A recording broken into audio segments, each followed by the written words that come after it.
Everyone, स्वागत है एक बार फिर आपको हमारे यूट्यूब चैनल पे। भारतीय राज्य व्यवस्था से संबंधित महत्वपूर्ण प्रश्न अपन पढ़ने जा रहे थे। आइए सेशन को चालू करेंगे। पहला सवाल आता है आज का, यूएनओ सुरक्षा परिषद में स्थायी व अस्थायी सदस्यों की संख्या कितनी है। वेरी वेरी इंपॉर्टेंट सवाल है। यूएनओ सुरक्षा परिषद में स्थायी सदस्य 5 है और अस्थायी सदस्यों की संख्या 10 है। कितनी है? स्थायी सदस्य तो 5 है और अस्थायी सदस्यों की संख्या 10 है। स्थायी तथा अस्थायी सदस्यों की संख्या कितनी है? 5 तथा 10। अगला सवाल आता है, संयुक्त राष्ट्र का वह अंग जो विश्व शांति के लिए उत्तरदायी है, उसका मतलब होता है सुरक्षा परिषद। तो देखो दोबारा पढ़ते हैं। संयुक्त राष्ट्र का वह अंग जो विश्व शांति के लिए उत्तरदायी है क्या कहलाता है? सुरक्षा परिषद कहलाता है। ठीक है, क्या कहलाता है? सुरक्षा परिषद कहलाता है। संयुक्त राष्ट्र संघ महासभा की प्रथम महिला अध्यक्ष थी विजय लक्ष्मी पंडित। सबसे इम्पोर्टेंट सवाल है विजय लक्ष्मी पंडित। तो देखो अभी तक अपन ने 3 सवाल करे। तीनों सवाल कौन कौन से हैं दोबारा अपन रिवाइज करते हैं। आइए, पहला सवाल था हमारा, यूएनओ में स्थायी व अस्थायी सदस्यों की संख्या। स्थायी व अस्थायी, यहाँ से 2 सवाल बनते हैं। स्थायी सदस्यों की संख्या 5 है। कितनी है? 5 है।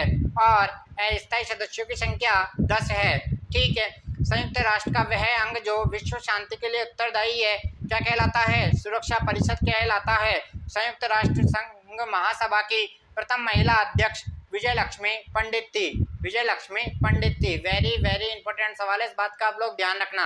अगला सवाल देखते हैं। आइए, संयुक्त राष्ट्र संघ के 5 स्थायी देशों के नाम। चीन है, फ्रांस है, ब्रिटेन है, रूस है और अमेरिका है। आपको ऑप्शन दे देगा, निम्न में से संयुक्त राष्ट्र संघ का स्थायी देश नहीं है। इनके अलावा आपको कोई ऑप्शन डाल देगा तो कौन कौन से हैं? चीन है, फ्रांस है, ब्रिटेन है और रूस है और अमेरिका है। आपको याद रखना है। संयुक्त राष्ट्र संघ का मुख्यालय कहाँ स्थित है? वेरी वेरी इंपॉर्टेंट है, न्यूयॉर्क में स्थित है। कहाँ स्थित है? न्यूयॉर्क में। और यह भी आपको याद रखना है, मैनर हट द्वीप पर यह स्थित है। न्यूयॉर्क में मैनर हट द्वीप पर यह स्थित है। संयुक्त राष्ट्र संघ का प्रधान न्यायिक अंग है अंतर्राष्ट्रीय न्यायालय। क्या है? अंतर्राष्ट्रीय न्यायालय। आज का सेशन वेरी वेरी इंपॉर्टेंट है और मोस्ट आस्किंग सवाल आपसे यहाँ से पूछे जाते हैं, तो बिल्कुल ढंग से तरीके से आपको इसको पढ़ना है। लाइक शेयर कमेंट आप अधिक से अधिक इसको कर देवे और अधिक से अधिक सेशन से लोगों को जोड़ें। जल्दी जोड़िए। आइए, संयुक्त राष्ट्र संघ के प्रथम महासचिव कौन थे? संयुक्त राष्ट्र संघ के प्रथम महासचिव त्रिगवेली। और इनका संबंध किस देश से है? इनका संबंध नॉर्वे से है। किस देश से हैं? नॉर्वे से इनका संबंध है। अंतर्राष्ट्रीय न्यायालय की शुरुआत कब हुई थी या स्थापना किस वर्ष हुई थी? तो अप्रैल 1946 में अंतर्राष्ट्रीय न्यायालय की स्थापना की गई थी। यहाँ से एक और सवाल आ रहा है, अंतर्राष्ट्रीय न्यायालय की मुख्यालय कहाँ स्थित है? वेरी वेरी इंपॉर्टेंट सवाल है। मुख्यालय हेग कांवे नीदरलैंड में यह स्थित है। कहाँ है? हेग नीदरलैंड में यह स्थित है। अंतर्राष्ट्रीय न्यायालय के न्यायाधीशों का कार्यकाल कितने वर्ष का होता है? अंतर्राष्ट्रीय न्यायालय के न्यायाधीशों का कार्यकाल 9 वर्ष का होता है। कितने वर्ष का होता है? 9 वर्ष का होता है।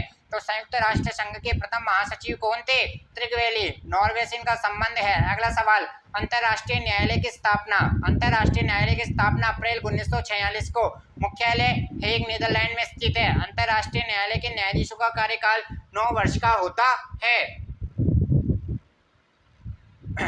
लोकसभा के प्रथम उपाध्यक्ष अनंत सैन्यम अयंगर। वेरी वेरी इंपॉर्टेंट है। आपको अध्यक्ष उपाध्यक्ष में कंफ्यूज करने के लिए उपाध्यक्ष देता है। तो प्रथम उपाध्यक्ष अयंगर साहब थे।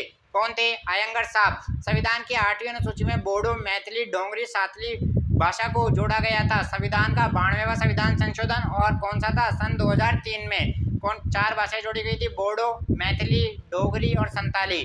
ठीक है, यहाँ तक के पॉइंट क्लियर हो चुके हैं। और संविधान के कितनी भाषाओं का उल्लेख था मूल संविधान में? 14 का। वर्तमान में 22 भाषाओं का उल्लेख है। उद्देश्य प्रस्ताव को स्वीकृति किस दिनांक को दी गई थी? उद्देश्य प्रस्ताव 22 जनवरी 1947 को स्वीकृत कर लिया गया था संविधान सभा के द्वारा। उद्देश्य प्रस्ताव। ठीक है। पोटा। पोटा की सबसे पहले आपको क्या है फुल फॉर्म याद होनी चाहिए। प्रिवेंशन ऑफ टेररिज्म ऑर्डिनेंस लागू किया गया था। पोटा लागू किया गया था? अक्टूबर 2001 को। अक्टूबर 2001 को। संयुक्त राष्ट्र संघ में मानवाधिकार प्रस्ताव कब पास हुआ था? 1948 ईस्वी में। कब पास हुआ था? 1948 ईस्वी में। भारत में आकस्मिक निधि का गठन सन 1905 में हुआ था। वेरी वेरी इंपॉर्टेंट सवाल। भारत में आकस्मिक निधि का गठन सन 1950 में। सन 1950 में हुआ था। सॉरी, सन 1950। कब था? सन 1950। सन 1950 याद रखेंगे कब हुआ था? सन 1950 में। सन 1950 में भारत में आकस्मिक निधि का गठन हुआ था। आज का सेशन आपको थोड़ा बोरियत सा लग सकता है, लेकिन सबसे इम्पोर्टेंट सवाल है यहाँ से आते हैं। इस बात का आप लोगों को ध्यान रखना है, राज्य स्तर पर कोई विधेयक धन विधेयक है या नहीं, इसका निर्णय कौन करता है?